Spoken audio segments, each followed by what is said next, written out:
Hello guys, welcome back to the day to day review. Present టైంలో ప్రజల్ని ఒక 2 వైరస్లు అయితే చాలా ఆందోళనకి గురి చేస్తున్నాయి. అవేంటంటే ఒకటి వచ్చేసి బర్డ్ ఫ్లూ, రెండోది వచ్చేసి గులియన్ బ్యారే సిండ్రోమ్. ఈ రెండింటికి తేడా తెలియట్లేదు చాలా మందికి. చాలా మంది ఏమనుకుంటున్నారంటే ఈవెన్ మా ఇంట్లో వాళ్ళు కూడా అట్లానే అనుకున్నారు, మా రిలేటివ్స్ వాళ్ళ ఇంట్లో కూడా అట్లానే అనుకున్నారు. ఏ విధంగా అనుకుంటున్నారంటే ఈ బర్డ్ ఫ్లూ వచ్చిన కోడిని తినటం వల్ల ఈ గులియన్ బ్యారే సిండ్రోమ్ వస్తుందంట, ఈ విధంగా అయితే అనుకుంటున్నారు. కానీ ఈ 2 వైరస్లకి అసలు సంబంధమే లేదు. ఈ రోజు మనం ఈ వీడియోలో ఈ 2 వైరస్ల గురించి క్లియర్గా మాట్లాడుకుందాం. ఇది ఎట్లా సోకుతుంది, సోకిన తర్వాత సిమ్టమ్స్ ఎలా ఉంటాయి. చాలా మందికి సిమ్టమ్స్ ఎలా ఉంటాయో కూడా తెలియదు. కొంతమంది అయితే నెగ్లెక్ట్ చేస్తున్నారు, అంటే ఏం కాదులే అన్నట్టు ఉంటున్నారు. సో ఈ సిమ్టమ్స్ గురించి, వచ్చిన తర్వాత ఎట్లాంటి జాగ్రత్తలు తీసుకోవాలి, ఎట్లా గుర్తించాలి, కంప్లీట్గా ఈ 2 వైరస్ల గురించి వీడియోలో క్లియర్గా మాట్లాడుకుందాం. మెయిన్ టాపిక్లోకి వెళ్లే ముందు ఒక స్మాల్ రిక్వెస్ట్ అండి, వీడియోని ఎక్కడ స్కిప్ చేయకుండా చివరి వరకు చూడండి. అప్పుడే మీకు ఇన్ఫర్మేషన్ క్లియర్గా అర్థమవుతుంది.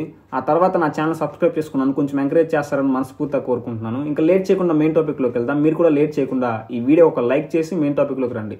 ఫస్ట్ ఆఫ్ ఆల్ మనం ఈ గులియన్ బ్యారే సిండ్రోమ్ గురించి మాట్లాడుకుందాం. ఇది ఎక్కడ స్టార్ట్ అయిందంటే పూణేలో స్టార్ట్ అయింది. మహారాష్ట్రలో విపరీతంగా వస్తుంది కేసులు, చాలా కేసులు వచ్చినాయి. ఈ వ్యాధి వస్తే ఎట్లా ఉంటుందంటే వయసుతో సంబంధం లేదు, చిన్న పిల్లల నుంచి పెద్దవాళ్ళ దాకా చేతులు కాళ్ళు పని చేయకుండా చచ్చిపడిపోవడం, అంటే ప్యారలైజ్ అయిపోయి పక్షవాతం లాగా వస్తుంది. వయసుతో పని లేదు, జెండర్తో పని లేదు, ప్రతి ఒక్కరికి వస్తుంది. ఈ వైరస్ ఎలా సోకుతుందంటే మనకి వాటర్కి సప్లై చేస్తారు కదా, వాటర్ క్యాన్స్లో, దాని ద్వారా అయితే వచ్చింది.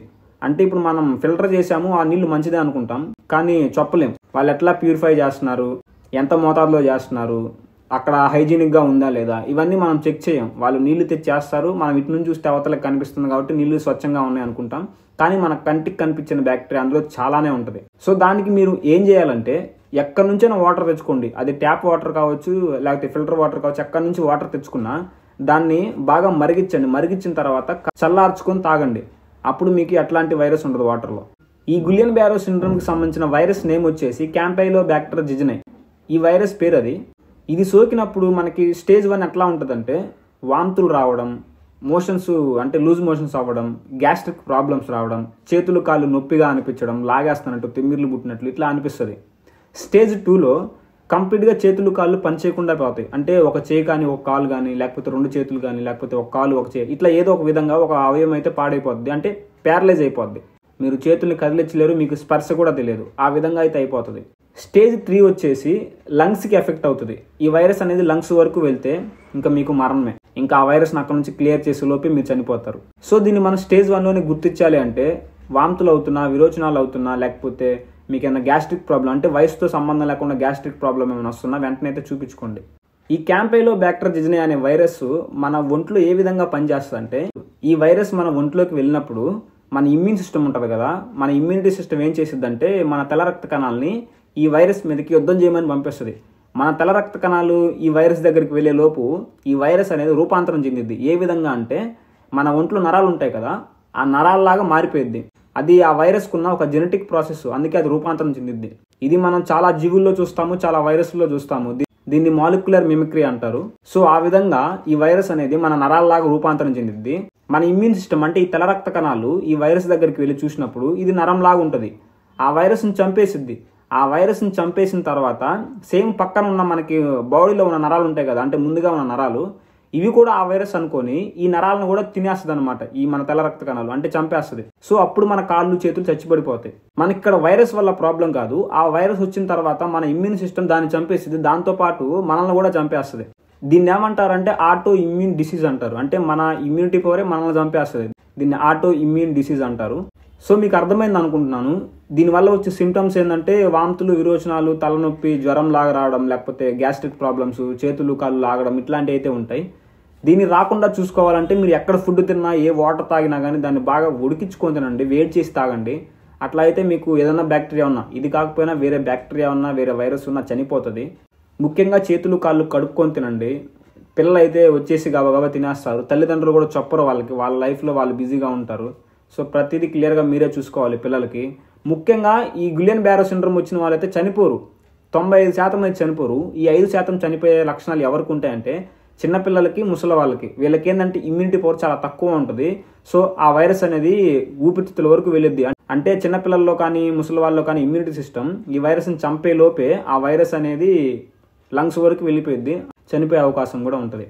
ఈ గులియన్ బ్యారో సిండ్రోమ్ వచ్చిన వాళ్ళు 95% అయితే చనిపోరు అని చెప్పాను కదా, అట్లా చెప్పేసానని చెప్పేసి లైట్ తీసుకోమాకండి.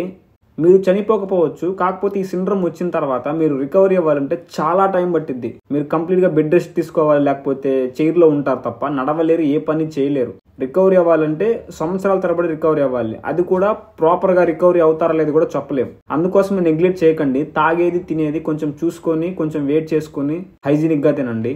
నెక్స్ట్ వచ్చేసి బర్డ్ ఫ్లూ. ఈ బర్డ్ ఫ్లూ అనేది ఈ జీబీఎస్ కి అంటే గులియన్ బ్యారో సిండ్రోమ్ కి అసలు సంబంధమే లేదు. ఈ బర్డ్ ఫ్లూ అనేది పక్షుల్లో ఉంటది మేజర్ గా. ఇది పక్షులకు వచ్చింది, పక్షుల నుంచి మనుషులకు వస్తుందా అంటే రాదు. చాలా రేర్ కేసులో వస్తుంది. అంటే ఇది పక్షుల నుంచి పక్షులకి ఈజీగా స్ప్రెడ్ అవుతుంది. ఒక పక్షికి వచ్చింది అనుకోండి, పక్కన ఇంకో పక్షి ఉంటే దానికి సోకుతుంది, దాని పక్కన ఇంకోటి ఉంటే దానికి సోకుతుంది. అంటే ఈ బర్డ్ ఫ్లూ అనేది ఒక ఇన్ఫ్లుయెన్జా వైరస్. అంటే ఇది వాటర్ డ్రాప్లెట్స్, అంటే ఈ కోళ్ళు శబ్దాలు చేసినప్పుడు దాని నుంచి ఇంకో కోడికి స్ప్రెడ్ అవ్వడం, ఒక పక్షి నుంచి ఇంకో పక్షికి, అంటే అది సన్నిహితంగా ఉన్నప్పుడు, అంటే దగ్గరగా ఉన్నప్పుడు, అవి జతగట్టినప్పుడు ఇట్లాగా సోకితే తప్ప గాలి ద్వారా మనుషులకైతే ఈ వైరస్ అనేది సోకదు. మరి ఈ బర్డ్ ఫ్లూ ఉన్న కోడిని మనిషి తింటే మనిషికి ఈ బర్డ్ ఫ్లూ వస్తుందా అంటే మాక్సిమం రాదు. చాలా రేర్ కేసులో వస్తుంది. వచ్చినా కానీ పెద్ద ఇంపాక్ట్ ఏమి ఉండదు. సపోజ్ ఇప్పుడు మనం కోడిని తెచ్చుకుంటాము, కోసుకొని ఉడకబెడతాం. కనీసం 75 డిగ్రీల కంటే ఎక్కువ ఉండాలి హీటు. అండ్ దాంతో పాటు ఒక 15 నిమిషాల పాటు కోడిని ఉడికించాలి. మనకి 2 కేసులు జరుగుతాయి. అంటే మనం వంట వండుకునే కూరలు వండుకునే స్టైల్ ఉంటుంది కదా, అది లిటరల్లీ ఒక 75 డిగ్రీస్ కంటే ఎక్కువగానే ఉంటుంది. అండ్ ఇంకా మనం 15 నిమిషాల కంటే కోడి కూరని ఎక్కువగానే ఉడికిస్తాం ముక్క ఉడకాలని చెప్పేసి. సో ఆ వైరస్ అనేది అంతమైపోయింది, చనిపోయింది. సో అది మనకు సోకదు. ఒకవేళ ఈ బర్డ్ ఫ్లూ పక్షుల నుంచి మనకు సోకినా కానీ ప్రాణాలు పోయే కేసులు అయితే లేవు. అసలు ఇంతవరకు ఈ బర్డ్ ఫ్లూ వల్ల చనిపోయిన ఒక్కళ్ళు కూడా లేరు. కానీ జ్వరం, విరోచనాలు, వాంతులు ఇట్లాంటివి అయితే ఉంటాయి. లేదా చర్మం మీద దద్దుర్లాడడం, ఇట్లా చాలా రేర్ కేసులో దద్దులు ఇట్లాంటివి వస్తూ ఉంటాయి. సో ప్రాణ నష్టం అయితే ఏమీ ఉండదు. కానీ కొంతమందికి నిమోనియాకి దారితీస్తుంది. ఈ నిమోనియా ఎవరికి దారితీస్తుంది అంటే ఇమ్యూనిటీ పవర్ తక్కువ ఉన్న వాళ్ళకి, అంటే చిన్నపిల్లలకి, పెద్దవాళ్ళకి, ముసలి వాళ్ళకి, బాగా ముసలి వాళ్ళకి, వీళ్ళకైతే నిమోనియాకి దారితీస్తుంది. ఎందుకంటే వాళ్ళ ఇమ్యూనిటీ పవర్ తక్కువ ఉంటుంది కాబట్టి ఒకవేళ ఈ బర్డ్ ఫ్లూ సోకినా కానీ వాళ్ళు తట్టుకోలేరు, వాళ్ళకి నిమోనియాకి దారితీస్తుంది. సో ఈ బర్డ్ ఫ్లూ అనేది పెద్దగా ప్రాబ్లం ఏమి ఉండదు. కాకపోతే కొంచెం జాగ్రత్తలు మీరే తీసుకోవాలి. చికెన్ కాకపోతే మటన్ తింటాము, లేకపోతే ఇంకో ఫిష్ తింటాము అంటే తినొచ్చు. లేదు మాకు చికెనే దిక్కు, అది తినకుండా మేము ఉండలేము అనుకునే వాళ్ళైతే బాగా హీట్ చేసుకుని తినండి. ఎట్లాంటి ప్రాబ్లం అయితే ఉండదు. కానీ చిన్నపిల్లలకి కొంచెం దూరంగా ఉంచండి, ముసలి వాళ్ళకి కూడా కొంచెం దూరంగా ఉంచండి. చెప్పలేము, మనం ఎంత హీట్ చేసినా ఎంతసేపు ఉడికించినా కానీ చాలా యాక్యురేట్ గా అయితే చెప్పలేము కదా ఏం జరగదు అని చెప్పేసి. కానీ మీ జాగ్రత్తలో మీరు ఉండండి. ఇంకా గులియన్ బ్యారో సిండ్రోమ్ కూడా చెప్పాను కదా, వాటర్ని అయితే మరిగించుకొని తాగండి బాగా. అంటే మరిగించుకొని చల్లార్చుకొని తాగండి. అండ్ ఇంకా మీకు ఏదైనా లక్షణాలు అంటే కాలు తిమ్మిర్లు ఎక్కువగా రావడం, చేతులు పట్టు కోల్పోవడం ఇట్లాంటివి ఏమన్నా ఉంటే వెంటనే చూపించుకోండి. ఇది నార్మల్ నొప్పేలే అని అయితే అనుకోవద్దు. ఎందుకంటే మన తెలుగు రాష్ట్రాల్లో కూడా ఈ కేసులు అయితే నమోదవుతున్నాయి. గులియన్ బ్యారో సిండ్రోమ్ కేసులు అయితే నమోదవుతా ఉన్నాయి. సో మీరు మీ జాగ్రత్తలో ఉండండి. నెగ్లెక్ట్ అయితే చేయొద్దు. ఎందుకంటే మీరు నెగ్లెక్ట్ చేశారంటే ఇంకో 10 మందికి సోకే అవకాశం కూడా ఉంటుంది ఇది. సో జాగ్రత్తగా ఉండండి. ఇప్పటి వరకు వీడియో చూసినందుకు నిజంగా థ్యాంక్ యూ సో మచ్ అండి. ఈ ఇన్ఫర్మేషన్ వర్త్ అనిపిస్తే మీ ఫ్రెండ్స్ అండ్ ఫ్యామిలీ మెంబర్స్ కూడా ఖచ్చితంగా షేర్ చేయండి. ఇంకా నా ఛానల్ సబ్స్క్రైబ్ చేసుకున్నాను కొంచెం ఎంకరేజ్ చేస్తారని మనస్ఫూర్తిగా కోరుకుంటాను. నెక్స్ట్ వీడియోలో మళ్ళీ కలుద్దాం. బాయ్.